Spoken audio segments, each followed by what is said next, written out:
안녕하십니까, 이창승입니다. 자, 우리 도덕 이제 세 번째 강의 되나요? 자, 세 번째 시간인데요. 자, 1장의 1절의 세 번째 얘기입니다. 자, 오늘은 도덕적 자율성과 책임. 자, 이 부분 가지고 오늘 얘기를 해보도록 하겠습니다. 지난 강에서 어려운 얘기들 많이 끝냈기 때문에요. 자, 오늘 하실 부분들은 조금 마음 놓으셔도 될 것 같아요. 그러니까 내용은 많은데 전체적으로 이제 흐름이 쭉 있습니다. 대충 어떤 식으로 흘러간다는 거 정도만 아시면 크게 뭐 어려우실 부분은 없을 것 같아요. 자, 칠판 가서요. 얘기 시작해 보도록 하겠습니다. 자, 제목 도덕적 자율성과 책임. 자, 요거 얘기를 할 건데요. 일단 도덕적 자율성 책임 요 얘기니까 무슨 얘기부터 꺼내야 얘기가 시작될까요? 그쵸? 자, 당연히 자, 자율성이라는 거 요거부터 한번 얘기를 해봅시다. 자, 우리 앞 시간에요 뭐 자율성 이런 얘기 굉장히 많이 했는데 도덕적 자율성이라는 부분에서 자, 자율성 어떤 거죠? 기억에 있는 내용이 바로 요 자율성에 대한 개념이죠. 자, 뭐랍니까? 스스로 합리적, 이성적으로 선택하고 행동하는 것. 자, 뭐라고요? 스스로 합리적, 이성적으로 뭐 하는 것?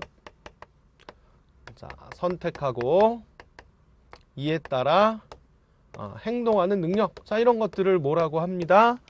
자율성이라고 얘기를 합니다. 근데 앞에 뭐 붙었죠? 그쵸? 도덕적 붙었습니다. 자, 요 자율성이 무슨적인 부분에 도덕이라는 부분에 적용이 됐을 경우. 자, 도덕적 자율성 뭘까요?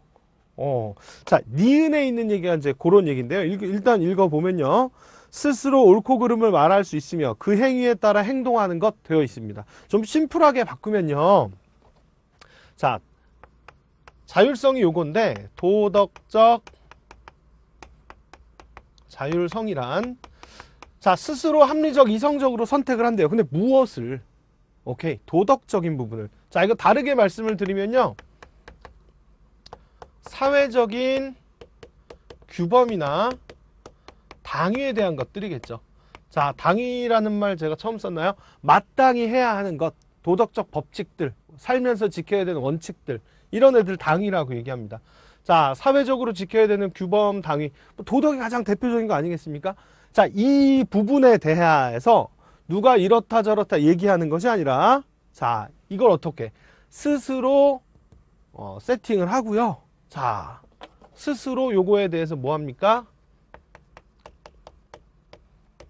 실천하는 능력.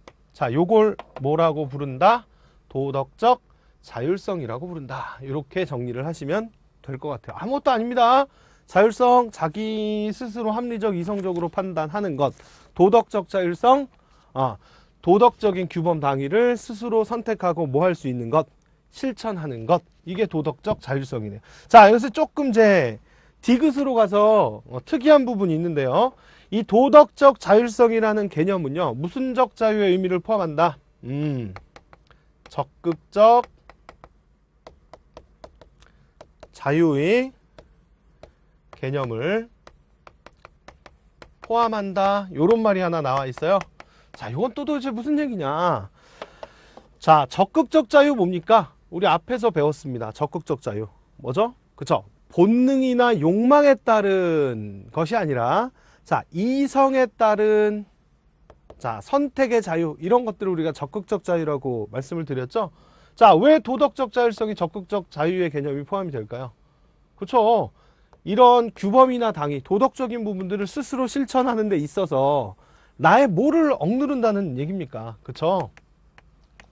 본능이나 욕망을 우선한 선택이 아닌 무엇을 바탕으로? 그렇죠. 인간의 이성, 합리성이라는 놈을 바탕으로 자, 스스로 도덕적인 목적을 설정하는 거죠. 이성을 바탕으로 도덕적 목적을 설정해. 그러니까 남들이 이렇게 너 해야 돼 라고 정해주는 것이 아니라 자, 이성에 따라서 스스로 목적을 세팅한다는 게 중요한 거죠. 왜? 자율성이라는 개념이니까요. 이해되십니까? 자, 본능이나 욕망이 아니라 이성에 따라 스스로 도덕적 목적을 설정하고 자, 포인트는 이게 뭐까지 이어져야 돼? 실천까지 이어져야 되는 거죠. 자, 결과적으로요. 이성에 따라 도덕적 목적을 세팅했다는 의미는 인간이 갖고 있는 자유의지에 따른 도덕의 실천을 말한다. 그렇기 때문에 도덕적 자율성 속에는 무슨적 자유의 개념이 들어갑니다. 적극적 자유의 개념이 들어갑니다. 자, 그러면 뭐 대충 들어봐도 도덕적 자율성이 참 좋은 것 같아요. 그죠?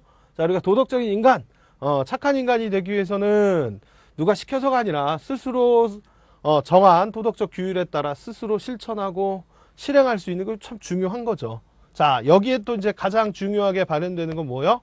인간의 이성, 합리성이라는 부분인데, 자, 그럼 요거와 관련해서 자, 이런 행동을 하기 위해서 필요한 여러 가지 능력, 자, 도덕적 자율성을 실천하기 위한 자, 여러 가지 능력들을 한번 살펴봅시다. 어떤 능력이 있어야 이게 실천이 가능한 거냐. 자, 밑에 기억부터 미음까지 쭉 정리되어 있죠? 가볍게 보시면 되겠습니다. 첫 번째, 무슨 능력이 있어야 된대요? 오케이.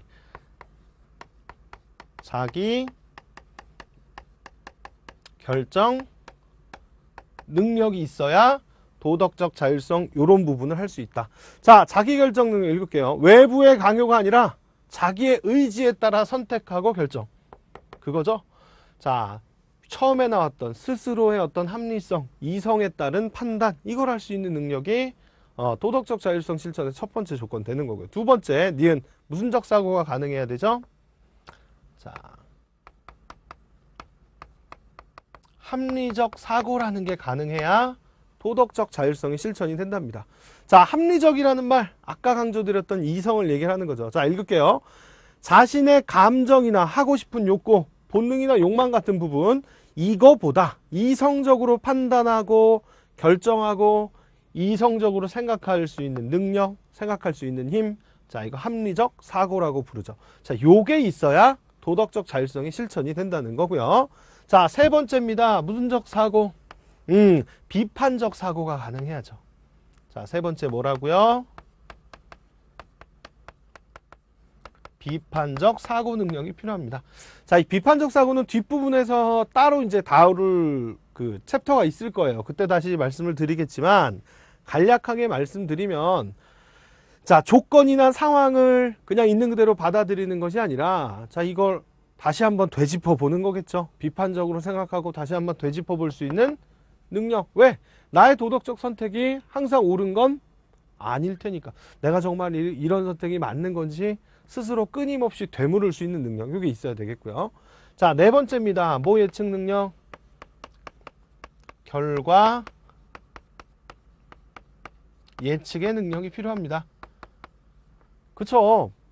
내가 이렇게 행동했을 때 어떤 결과, 어떤 문제나 뭐 어떤 내용이 나타날 수 있는지 당연히 알고 있어야 되겠죠. 근데 뭐 이걸 미래를 예측하라 뭐 이런 엄청난 거 아니고요. 인간이면 누구나 내가 이렇게 행동하면 이럴 거야 라고 예측할 수 있는 능력 되는 거죠. 자, 다섯 번째는요. 역지사지의 능력이 필요하다. 역지사지 뭡니까? 그쵸? 입장 바꿔 생각해 보는 거겠죠?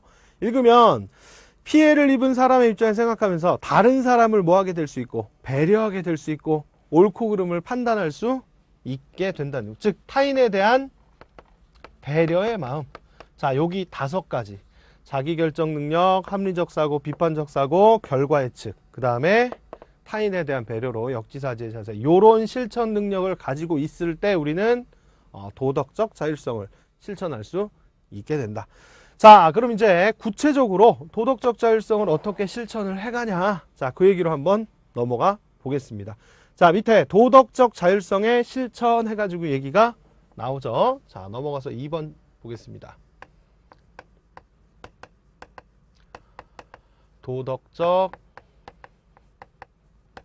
자율성의 실천돼 있는데 제가 여기다 한 글자 더 얹을게요. 실천의 의미라고 제가 한 글자 더 얹겠습니다.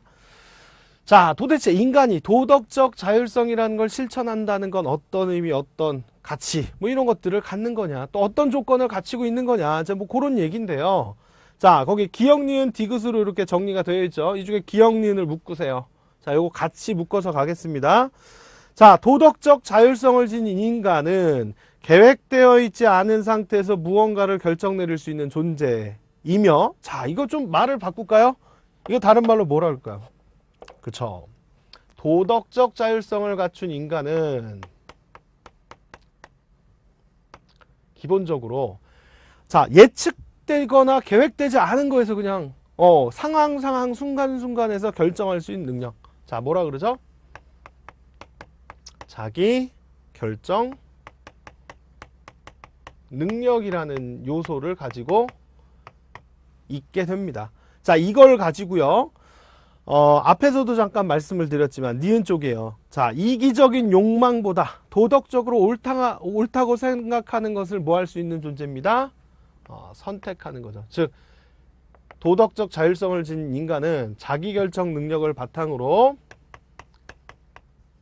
스스로 선택하고 스스로 실천할 수 있는 인간이 도덕적 자율성을 지닌 인간, 요걸 실천했다는 의미 된답니다. 자, 포인트는요, 자기결정 능력과 스스로라는 거죠. 그러니까 무슨 말씀이냐면요, 도덕적이라는 게 착하고 선한 거 뭐 여러 가지가 있겠죠. 뭐 살면서 배울 수도 있겠고 뭐 여러 가지가 있겠지만, 기본적으로 자율적인 행동에 따른 도덕적인 행위의 포인트는 누가 시켜서도 아니고 배워서라는 뭐 그런 부분도 아니고, 자, 마음속에 갖고 있는 스스로의 선택. 뭘까요? 자, 제가 그냥 막 던지면 남의 물건 훔치는 게 맞아요? 안 훔치는 게 맞아요? 안 훔치는 게 맞죠. 자, 어린애가 물가에서 놀다가 우물가에 퐁당 빠지려고 그래요. 이거 잡아야 돼요? 밀어버려야 돼요? 잡아야 되는 거죠. 이거 무슨 판단이나 이런 요소가 필요 없는 거죠. 뭡니까? 자, 선의지죠. 선의지. 뭐 쉽게 말하면 양심. 인간의 선의지나 양심에 따른 스스로의 선택, 이에 따른 실천, 이게 결국은 뭐 도덕적 자율성을 가진 거다, 이렇게 보시면 되겠고요. 자, 또 하나, 도덕적 자율성을 실천한다는 건요, 인간에게 자 모두 들어갈 수 있습니다. 자아 실현의 의미가 들어간대요. 자, 두 번째는 뭐라고요? 자아 실현이라는 부분이 들어간다. 이거 웬 뜬금없는 자아 실현? 이게 왜 튀어나왔을까요? 자, 한번 볼게요. 자, 자아 실현이 뭡니까?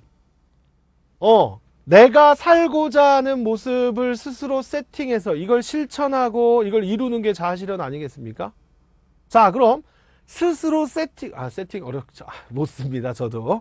자, 스스로 정했다는 거에 이제 핵심이 있는 겁니다. 자아 실현이라는 거, 자, 보시면요. 뭐 인간은 꾸준히 이상을 추구하는 존재고 스스로 설정한 이상을 실현하는 과정에서 자아가 실현이 된대요. 즉, 스스로 설정한 이상을 실현하는 거, 이게 이제 자아 실현이라고 하는 거죠. 근데 말이에요, 사람들이 스스로 설정한 이상향, 궁극적으로 이루고자 하는 목표, 이게 꼭 뭐 물질적인 거, 돈이나 명예나 뭐 이런 걸로만 귀결이 됩니까? 꼭 그런 건 아니죠. 그죠? 어떻게 살겠다라는 삶의 모습도 자아 실현의 일부로 들어갈 수 있다는 얘기입니다. 자, 그렇게 보면요, 세 번째 볼게요. 무한한 가능성을 가지고 있는 삶을 자신이 세운 원칙과 이상에 따라 실천하는 것, 결국은 뭐 자율적인 인간의 모습이죠. 여기서도 그럼 뭐가 포인트입니까? 그쵸? 뭔가를 스스로 설정했다는 모습. 그리고 제가 아까 부연 설명드렸던, 자, 이 이상이라는 모습 속에 사람은 윤리적 존재이기 때문에, 자, 어떤 모습이 들어가 있을 수 있다? 그렇죠. 도덕적인 인간의 모습이 들어간다는 얘기입니다. 자, 다시 정리하면요, 우리가 도덕적 자율성을 실천한다는 건 자기결정 능력을 바탕으로 스스로 마음속에 있는 선의지를 실현하려고 노력하는 모습인 거고, 이건 결국 어떻다? 자기가 설정한 자기 이상적인 모습을 실제로 구체적으로 실천하는 모습과도 연결이 된다. 그러니까 이 도덕적 자율성을 지닌 인간은 참 멋진 인간이다, 뭐 이렇게 정리가 될 수 있는 거죠. 그러면요, 우린 이 도덕적 자율성이라는 게 어떻게 생기고, 자, 어떤 노력을 통해서 이게 이제 실천이 될 수 있느냐. 자, 이제 그 부분으로 얘기를 한번 넘겨보겠습니다. 자, 넘어가서요. 도덕적 자율성을 실천하기 위한 노력을 한번 볼게요. 3번. 실천을 위한 노력. 자, 어떤 요소들을 갖춰야 우리가 이 도덕적 자율성이 실천이 될까? 자, 우리 책엔 4가지로 쭉 얘기가 되어 있는데요. 제가 좀 심플하게 2가지로 정리를 끝내겠습니다. 자, 우리가 도덕적 자율성을 실천하기 위해서는요. 첫 번째. 이성적 자각이라는 게 필요합니다. 자각이 뭡니까? 스스로 깨닫는 거, 스스로 알게 되는 거죠. 나는 이성이라는 놈이 있어. 자, 앞에서도 살짝 말씀드렸습니다. 이성에 따라 도덕적 목적을 설정하는 거, 요게 이제 적극적 자유의 개념이다. 이성이라는 거 누구만 갖고 있는 것, 인간만 갖고 있는 것, 뭐 요런 개념이라 그랬는데, 자, 첫 번째, 이성적 자각이 필요하다. 이게 뭔 얘기냐? 자, 읽을게요.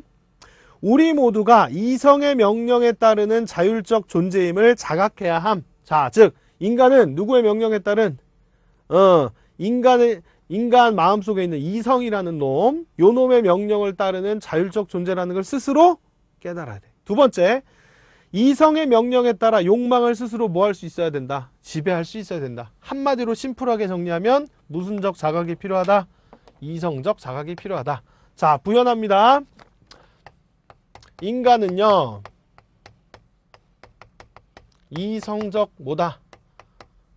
존재라는 걸 스스로 뭐 해야 해요? 인식, 알고 있어야 됩니다. 자, 이게 이성적 자각이에요. 내 마음속에는 이성이라는 놈이 있어. 이건 누가 가르쳐주지 않아도 이미 내 마음속에 있는 거야. 이따가 뒤쪽에 그 추가 설명 뭐 이런 부분에 이제 칸트 얘기 나오거든요. 그때 제가 이거 조금 더 부연 설명을 드릴 텐데요. 어쨌든 인간은 누구나 마음속에 뭐가 있다? 이성이 있는데 요 놈을 가지고 뭐를, 그쵸? 욕망이라고 하는 놈을 적절하게 뭐 할 수 있다? 조절하고 지배할 수 있다. 그래야 내 마음속에서 진짜로 옳다고 말하는, 자, 도덕적인 모습을 실현할 수 있겠죠.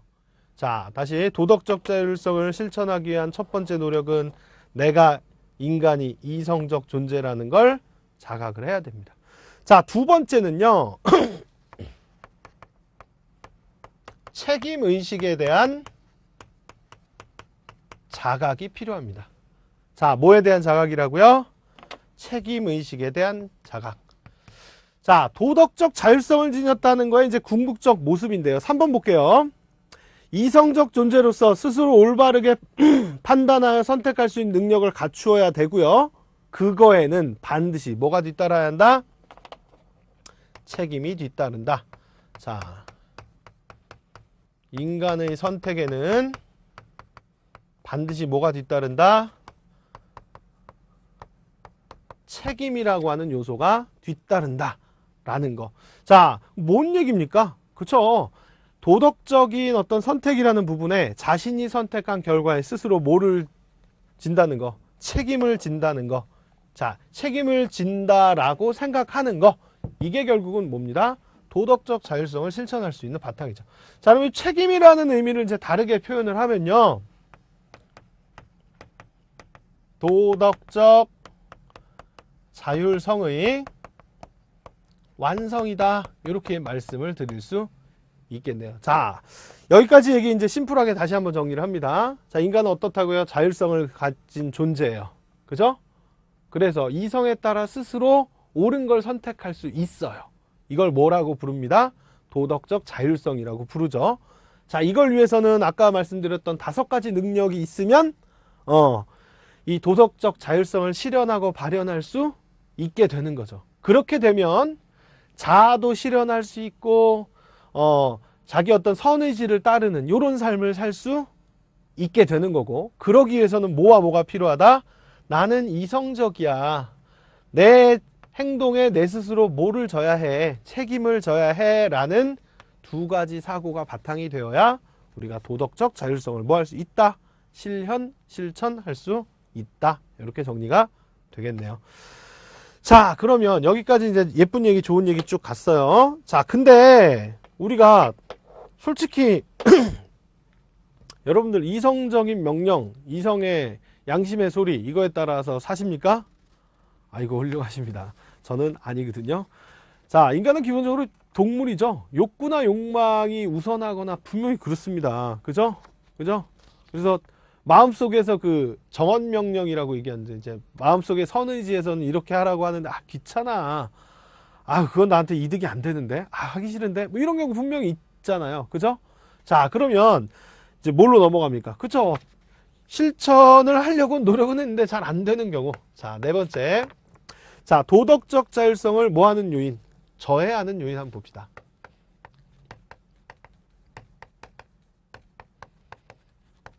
자율성의 저해. 자, 어떤 경우 도덕적 자율성이 침해되느냐? 제가 방금 말씀드렸습니다. 첫 번째 뭐요? 이기적 욕망. 왜? 인간은 기본적으로 동물이니까요. 자, 볼게요. 돈, 명예, 권력, 쾌락 등에 집착하는 행동. 자, 이런 요소들이, 이런 이기적인 욕망들이, 자, 이기적인 뭐를 유발해요? 이기적 행동을 유발을 하겠고, 이기적 행동이란 결국 뭡니까? 마음속에 있는 선의지를 저버리는 행동이 될 수밖에 없는 거죠. 근데 이런 행동에도 우리는 뭐를 져야 합니다? 책임이라는 걸 져야 된다는 거. 자, 기억을 하셔야 되겠죠. 두 번째, 도덕적 자율성을 저해하는 요소로요, 무지와 무관심이라는 요소가 있네요. 자, 뭐라고요? 무지, 무관심. 자, 무관심은 아실 것 같아요. 관심 없는 거겠죠. 무지가 뭡니까? 그쵸? 알지 못함. 자, 도덕에 대한 얘기니까 도덕적 지식의 부족이죠.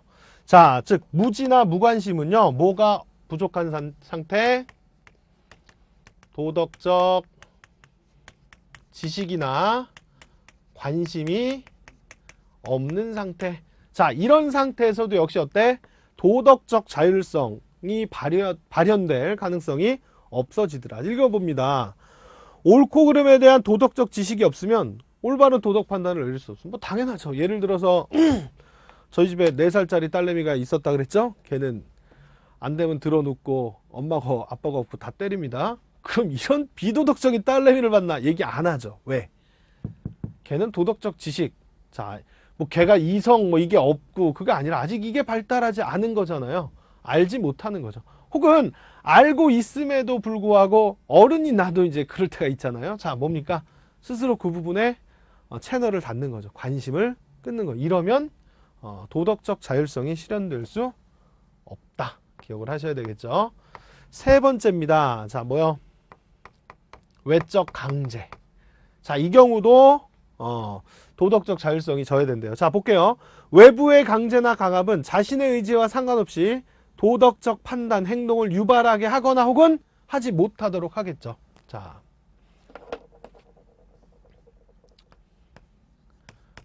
외부의 강압에 의해서. 예를 들어 뭐 영화나 드라마에 있을 만한 소재죠. 친구를 딱 잡아놓고 나와 친구가 잡혔습니다. 근데 그 나쁜 악당이, 자, 서로에게 총을 겨눠라, 쏴라. 안 쏘는 놈은 둘 다 안 쏘면 둘 다 죽고, 쏘면 쏜 놈은 산다. 자, 인간은 뭐 물론 욕망 살고 싶죠. 그럼 어떻게 해야 됩니까? 뭐 정말 진한 우정, 뭐 이제 좋은 그 드라마에 여기서 절대 안 쏘죠. 친구들끼리 같이 죽든지 뭐 이제 반전이 있겠지만, 현실에서 만약에 그런 상황이라면 쏘겠죠. 물론 뭐 나중에 괴로워하겠죠. 난 친구를 쏜 나쁜 놈, 괴로워하겠지만 그건 사실은 제 의지입니까? 아니죠. 외부 어떤 강압. 뭐 중고등학교에서 왕따 문제 생각을 해봅시다. 자, 왕따를 시킨 반에서 이제 셔틀이 있죠. 그 빵 셔틀들이 있는데 따를 시키는 이유가 뭡니까? 뭐 문제가 있고 뭐 그런 부분을 떠나서 반전체 전따가 되는 가장 큰 이유가, 남들이 따를 시키는데 내가 저기에 동조하지 않으면 나도 따 당하는 거예요. 그러니까 내 의지와는 상관없이 외부적 어떤 분위기나 강제 같은, 강압 같은 이런 분위기 때문에 나도 그냥 거기에 동조하는 거. 자, 이것도 역시 어떻습니까? 도덕적 자율성을 침해하겠죠. 자, 마지막 통제하기 힘든 상황. 자, 이걸 뭐 불가항력이라고 얘기를 할게요. 자, 불가항력적 상황. 여기서도 도덕적 자율성이 침해될 수 있겠죠. 자, 예를 한번 들어봅시다.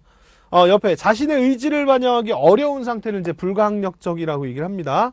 자, 뭐 있습니까? 자동차를 샀습니다. 제 차가 급발진을 해버렸네요. 사람이 쳤습니다. 혹은 남의 집 가게를 부셨습니다.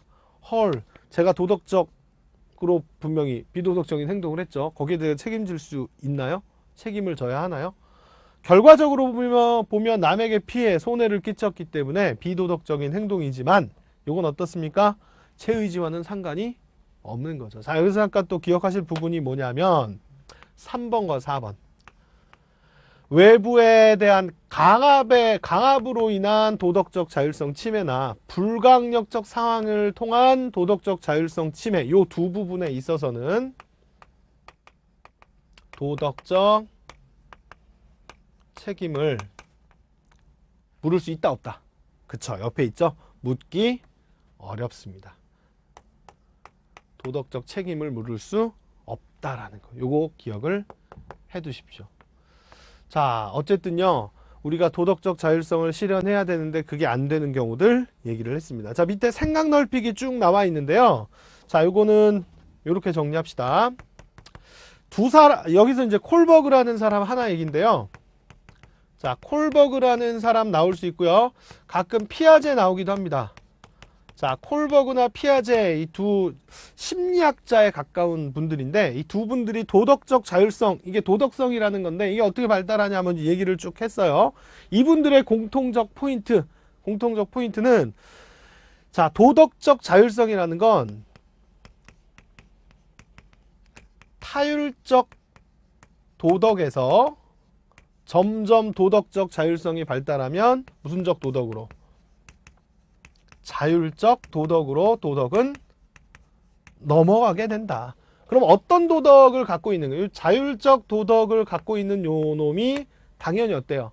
그쵸? 자율적 인간이고 좋은 거라는 건 뭐 알고 계시겠죠? 자, 그럼 자율적 도덕으로 넘어간 상태에서는 어떻다? 그쵸? 개인의 자율성도 그만큼 올라갔다는 의미도 되는 거고, 두 번째, 나의 자율성이 올라갔다는 게 정말 내 맘대로 행동하는 거냐? 그거보다는 보편적인 원칙을 어떻게 하게 됩니다? 우선하게 된다. 뭐 예를 들면 공리주의 같은 거 들을 수 있겠죠. 뭐 더 많은 사람의 이익을 우선을 한다든가, 뭐 이겁니다. 자, 거기 옆에 콜버그의 도덕성 발달 단계, 요거 보면서 요게 맞나 아닌가 한번 말씀 들어보고, 1단계. 그러니까 애를 한번 생각을 해보세요. 처음에 애가 있습니다. 자, 처음에는 착한 짓 왜 하죠? 그쵸? 엄마가 주는 사탕, 초콜릿 안 하면 혼나니까. 자, 1단계 뭡니까? 처벌의 유무입니다. 즉 착한 행동을 하는 이유가 벌을 피하기 위해서 착한 행동을 하는 거예요. 자, 그럼 2단계 볼게요. 자신의 이익 추구와 상호 교환. 내가 이거 착한 일 이렇게 하면 요게 이익이 되고 난 사탕을 하나 얻어먹을 수 있어. 자, 요게 2단계죠. 3단계, 인간관계, 또래 간의 조화를 중시하는 단계. 에휴, 착한 행동, 남을 배려하는 행동은 쟤랑 나랑 남이야, 우리 친한데 이 정도는 하고 넘어가야지. 자, 이게 발달한 4단계, 법이나 사회 규범 중시. 그러니까 사회적인 약속, 내가 아는 사람과의 약속뿐만 아니라 모르는 사람과의 약속도 지키고 존중하는 단계가 4단계겠죠. 5단계 공리주의입니다. 공리주의 뭡니까? 사회 전체 행복이 우선한다는 뜻이죠. 더 많은 사람에게 이익이 되는 것이 우선되고 그게 곧 선이다라는 개념. 즉, 뭐 사회 계약이라든가 공리주의라든가 이게 결국은 나에게는 조금의 손해가 될 수 있지만 이게 사회 전체적으로 이익이 돼서 결국 나에게 더 큰 이익이 된다. 이런 개념이 되는 거고요. 마지막 6단계. 인간의 존엄성이나 정의의 원칙, 그 다음에 약자를 포함한 모든 사람에게 어떤 공평함, 공정함. 자, 뭡니까? 전부 다. 처음엔 어떤 보상이나 이익, 요거에 따라 착한 행동을 했는데 나중에 점점 시간이 지나면 지날수록 어때요? 스스로 내부의 마음속에 어떤 판단, 이성적 판단 이런 거에 따라서 도덕적인 행동을 하게 된다. 요런 얘기 였습니다. 자, 밑에요. 도덕적 책임 나와 있는데 이거 앞에 설명드렸습니다. 자, 도덕적 책임 필요하다 안 필요하다? 그쵸? 여기서 했습니다. 자, 도덕적 책임의식이 결국 도덕적 자율성의 뭐라고요? 완성이라고 말씀드렸습니다. 됐죠? 도덕적 책임이 면제되는 경우 이거 무슨 뜻입니까? 여기서 했습니다. 도덕적 책임을 물을 수 없는 경우 강제나 불가항력의 상황 도덕적 책임을 물을 수 없다 말씀을 드렸습니다. 자, 그 다음에 5번으로 넘어가서요. 이건 좀 뜬금없는 얘기입니다. 이게 내용에 있으니까 그냥 합니다. 무슨적 논쟁 도덕적 논쟁 얘기해 봅시다. 뭐 어려운 부분은 아니니까 간단하게 말씀드릴게요. 논쟁이라는 게 뭡니까? 그쵸? 쟁점이 되는 문제를 놓고 서로 뭐 하는 거야? 싸우는 걸 논쟁이라고 말씀을 드리죠. 자, 무슨 얘기입니까? 도덕적 앞에 붙었어요. 그쵸? 도덕적 관점의 차이 때문에 사람들끼리 서로 뭐요? 그쵸? 갈등을 겪고 있고 대립을 하고 있는 상태 갈등이나 대립을 하고 있는 상태 이걸 도덕적 논쟁이라고 얘기를 하고요. 이 도덕적 논쟁이 공론화됐대. 자, 공론화가 무슨 얘기입니까? 오픈된 장소에서 서로 까놓고 얘기한 게 된 겁니다. 자, 그럼 뭐가 발생을 할 거야? 이게 공론화되면 도덕적 논쟁에 대한 토론이 이루어지겠죠. 자, 그럼 어떤 부분들이 도덕적 논쟁거리가 될 수 있느냐? 자, 요 도덕적 논쟁의 거리를 한번 살펴봅시다. 심플하게 정리해드리면요. 자, 보통 이 도덕적 논쟁거리는요. 답이 없습니다. 답이 없다? 무슨 얘기입니까? 오케이. 가치 문제입니다. 가치 문제. 개인의 생각에 따라 답이 달라질 수 있는 문제라고요. 자, 대표적인 거 뭐 있을까요? 그쵸? 생명윤리 문제. 예를 들어 뭐 안락사 문제. 안락사를 허용해야 할까요? 말아야 될까요? 안락사 뭔지는 아시죠? 제가 너무 암 말기예요. 고통스러워요. 차라리 죽는 게 나을 것 같아요. 의사한테 저 그냥 편하게 죽게 해주세요. 이걸 허락을 해야 될지 말아야 될지. 아니면 사형제도에 대한 문제. 생명윤리 문제겠죠? 아니면 환경에 대한 문제. 환경 보존하는 거 반대하시는 분 있으세요? 당연히 없죠. 근데 환경 보존이라는 건 결국 경제 개발이라는 걸 포기를 해야 돼요. 개발이 먼저입니까? 환경 보존이 먼저입니까? 논쟁의 거리가 되겠죠. 이런 부분들이 도덕적 논쟁거리가 된다. 자, 그럼 우리 도덕적 논쟁, 답도 없는 거 왜 논쟁을 하냐? 자, 그 부분을 말씀을 드립니다. 밑에 바람직한 도덕적 논쟁이 있죠? 논쟁의 목적이요. 내가 말빨로 상대방을 누르고 내 의견을 따르도록 하는 것, 이게 도덕적 논쟁의 목적이 아닙니다. 자, 도덕적 논쟁의 목적 봅니다. 그쵸? 갈등 상황을 해결하고 도덕적인 여러 가지 갈등 상황을 해결하고 이걸 바탕으로 합리적 대안을 모색해 보는 게 도덕적 논쟁의 목적이다. 즉 말로 한쪽 의견이 이기고 지는 이런 부분이 도덕적 논쟁의 목적이 아니라는 거, 이 정도만 기억을 해 두십시오. 자, 밑에 생각 넓히기 칸트의 도덕적 자율성 나와 있는데요. 심플하게 말씀드릴게요. 임마누엘 칸트. 자, 칸트라는 사람이 왜 여기 나왔을까요? 자, 앞에 얘기했던 선의지라는 부분 때문에 그런데요. 칸트가 말한 건 이겁니다. 사람이 도덕적 행동을 했어요. 도덕적인 행위를 했습니다. 그러니까 착한 일을 하나 한 거예요. 근데 이게 진정한 도덕적 행위, 착한 일이 되기 위해서는 도덕적 법칙. 자, 우리가 흔히 말하는 이제 도덕 법칙들, 도덕 법칙에 대한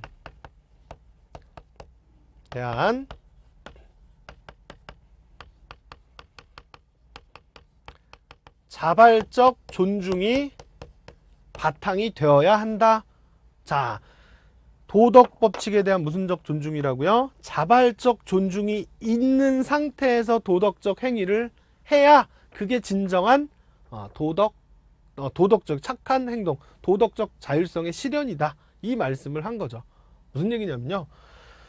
내가 어떤 사람을 살렸어요. 우연히 밀었는데 이 사람 차에 치일 뻔한 걸 내가 밀어갖고 살렸어요. 근데 그게 우연히 어떤 뭐 그냥 하다가 보니까 결과적으로 착한 일 한 거 아니에요 라고 얘기해서는 된다 안 된다? 안 된다. 도덕 법칙, 남의 생명을 존중하고 살려야 된다는 거에 대한 자발적 존중, 누가 시키지 않아도 내 마음속에 갖고 있는 무슨 의지에 따라, 선의지 혹은 양심에 따라 착한 행동을 선택하고 했을 때만이 진정한 무슨적 도덕적 행동이고, 이건 결국 누가 시킨 게 아니니까 무슨적 자율성, 도덕적 자율성을 바탕으로 한 행동이 진정한 도덕적 행위다. 요 부분을 말씀을 하신 겁니다. 누구께서? 칸트 선생께서.